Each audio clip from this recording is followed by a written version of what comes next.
لا شك بأن مثل هذه الندوات لها الفضل في خلق الفرصة للعمل عن بعد للمرأة ولذوي الاحتياجات الخاصة، خصوصا بمشاركة عدة من الشركات العالمية الرائدة في تقنيات العمل عن بعد.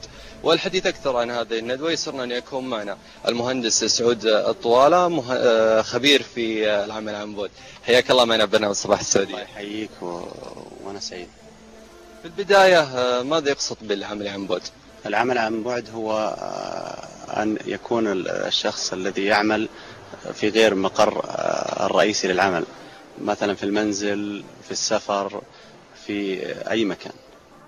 يعني الهدف يعني واضح أنه تغيير في روح الحكومة. يعني الآن خادم الحرمين الشريفين هو صمام الأمان والخبرة العريضة، ويعني الحاكم منذ زمن طويل حاكما إلى أن أتاه الحكم.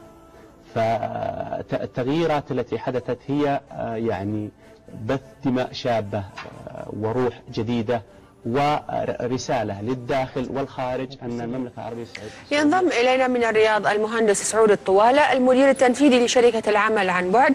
أهلا بك معنا في نشرة الرابعة. بداية نريد أن نعرف تفاصيل أكثر عن مفهوم جديد العمل عن بعد، وإذا كان هذا المفهوم أصلا استحدث من أجل المرأة فقط.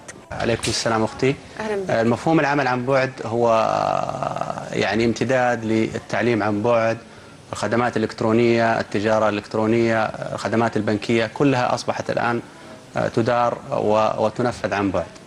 فالعمل عن بعد أصلا هو بدايته في الدول الغربية وفي أمريكا من عشرات السنوات، وبدأ يعني لما كانت الإنترنت والداتا قليلة السرعة أو لم توجد، بدأ في الكول سنتر اللي هو اتصال الهاتف.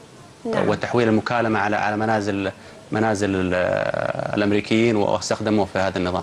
نعم. أما أنه مخصص في المرأة، لا، هو العمل عن بعد ممكن يكون للمرأة وذوي احتياجات خاصة والشباب والكل. نعم. ولكنه في السعودية هو أكثر ملائمة ومناسبة للمرأة بسبب الظروف والثقافة المرأة. النقل العالمية وموائمتها للسوق السعودي ولثقافة المجتمع السعودي والمؤسسات الدولة ومؤسسات القطاع الخاص، بحيث يتم آلية عمل العامل عن بعد ومساعدة في التوظيف السعوديين والسعوديات خاصة من النساء وذوي الاحتياجات الخاصة، بحيث أنه يتوفر لهم وظائف في المناطق النائية أو في المدن. إذا نعود لموضوع العمل عن بعد. معنا المهندس سعود الطوالة، رئيس التنفيذي لشركة العمل عن بعد، معنا مباشرة من الرياض. بداية، هل تسمعني حضرة المهندس؟ يعني هيدي إحدى مساوئ أو سيئات العمل عن بعد، رح نواجه هيك إشياء إذا عملنا عن بعد، ما هيك انقطاع هذه بتكون بالسمع. رح أرجع أعيد عليك السؤال اللي هو: هل هناك من فائدة على الشركة التي يعمل لديها الموظف أم فقط على الموظف الذي يعمل من المنزل؟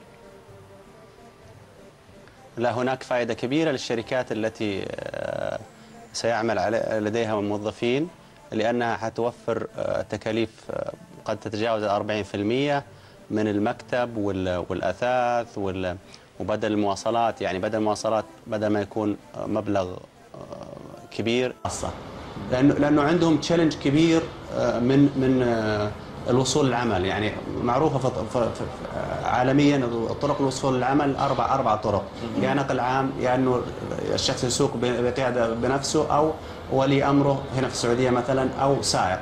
فأصبح ما عندهم خيار مع الزحمة، لا ولي الأمر ولا قيادة المرأة إلى الآن غير متاحة، ولا النقل العام. فأصبحت يعني أكثر من 50% من مرتبها ويومها يروح في الذهاب والإياب. صحيح. أضف إلى الأخير للإعلام من الإعلام التقليدي إلى الإعلام الحديث نعم. أو الجديد هي حقيقة غيرت ثقافة المجتمع بالكامل ووصلت إلى جميع طبقات المجتمع. جميل. وفتحت الإعلام على مصراعيه.